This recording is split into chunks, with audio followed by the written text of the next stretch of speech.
Hello, fellow creators. So we just recently talked about the past. Now let's talk about the future. We're going to all different times. So when it comes to the future, how can you really see it? How can you really experience it? It's interesting to see that when you start looking towards the future, sometimes you get confused.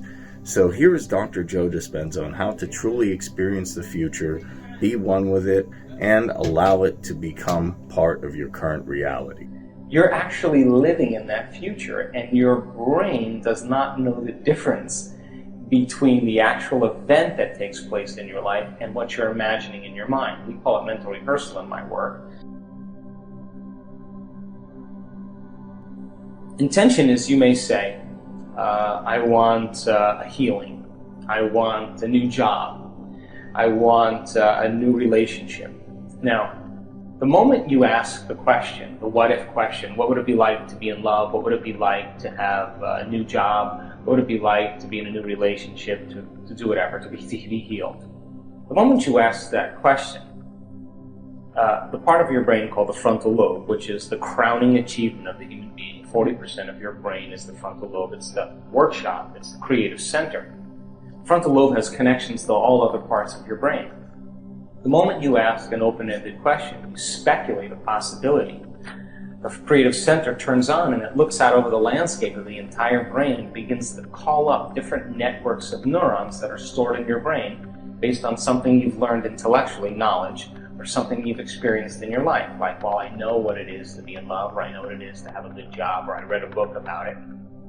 And it begins to call up these different networks of neurons, and then it seamlessly pieces them together to create a new idea, a new vision. And when you put all those networks together and they fire in tandem, you'll get a clear picture in your mind. And that clear picture is called intention. Now,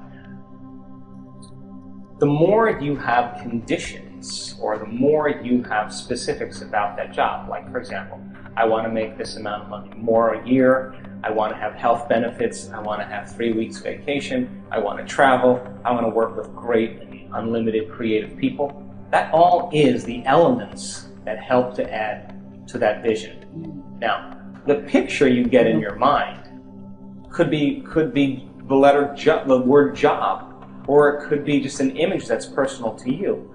But the image then represents all of those conditions. So you can have several conditions that make up your intention.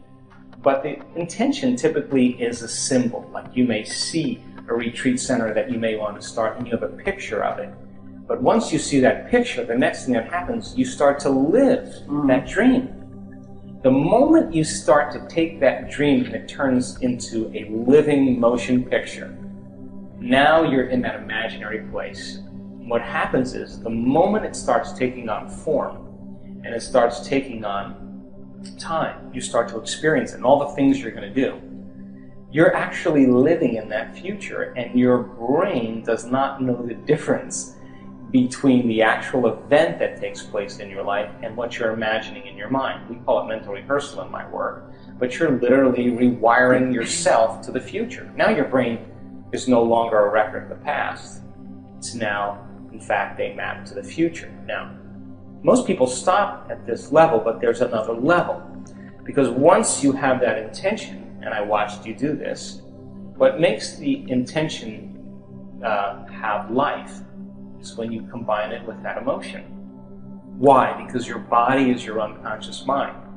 It doesn't know the difference between an experience in your life that creates an emotion and an emotion that you're fabricating by thought alone. So your body now, as the unconscious mind, is living in that future in the present moment, and you're beginning to epigenetically change your cells in preparation for that event. So then, here's the condition, the caveat. That means then you can't wait for your healing to feel wholeness. You have to feel wholeness for your healing to occur. That means you can't wait for your new relationship to feel love. You have to feel love so your relationship finds you. It means you can't wait to have your new job to feel empowered. You have to be empowered by the thought of your new job. So we're switching the model around, because most people wait for something outside of them to change how they feel inside of them. And when they feel better inside of them, they get relief and they say, I like you, you helped me with that. That's cause and effect. That's the old model of reality. What we're talking about here in the quantum model is cause and effect, which means then you are going to have to change how you think and how you feel before the experience occurs in order for the event to find you. If your personality creates your personal reality, and your personality is made of how you think, how you act, and how you feel, the present personality who's listening to this show has created the present personal reality called their life. So if they wanted to create a new personal reality, a new life, they would have to start thinking about what they were thinking about and change it. Starting to become conscious of their unconscious habits and behaviors and modify them. Now here's the key. They have to look at the emotions that they've memorized that keep them anchored to the past and decide if those emotions belong in their future. So most people try to create a new personal reality as the same personality. It doesn't work. In other words, a wealthy person doesn't feel lack. You can't bring lack into your future. You know, a sick person doesn't feel desperation. They feel wholeness. And so then, by re-identifying with the future, and then instead of your past, present reality, is very easy conversation to have. But actually doing it requires a tremendous amount of awareness. That awareness means then that you have to stay conscious and pay attention to who you are all the time. And you can't let any thought slip by your awareness that's going to cause you to return back to the old self. You can't begin to react emotionally to people and things in your life that cause you to feel like the old self. You can't talk and complain and blame and make excuses or go back to old habits and expect your future to show up. You have to maintain that state for a period of time so that your body catches up, because the body and brain live in the past. So it takes a certain amount of repetition, a certain amount of consciousness, a certain amount of will to finally arrive there. And I'm happy to say that it's possible. Well, number one, fill your brain with knowledge. Turn the TV off. Sit down and read a book or watch a video that's going to inspire you. Knowledge is the precursor to experience. The more knowledge you have, the more prepared you are for the event. And when you start losing track of your vision, it's because more than likely you're emotional. Because the moment you feel emotional, you can't see the future because you're looking at your future through the lens of the past.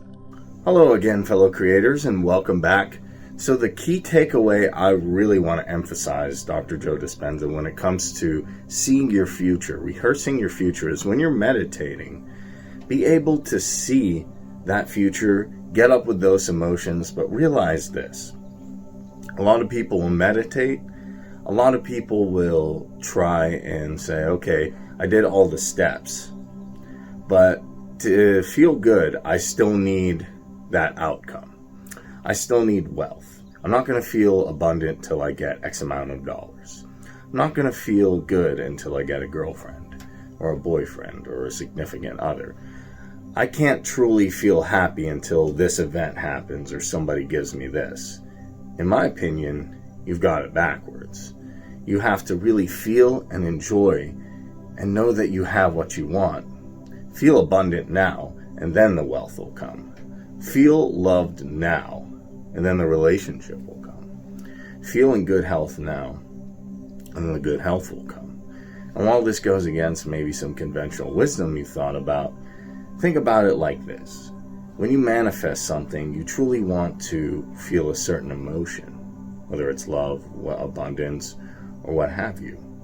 Instead of trying to get something to feel it, why not feel it now and allow that thing to come to you, which it will in time. So thank you so much for watching. Be sure to subscribe, hit the notification bell. Also make sure to like this video and leave a comment below with any questions. Thank you so much. Take care.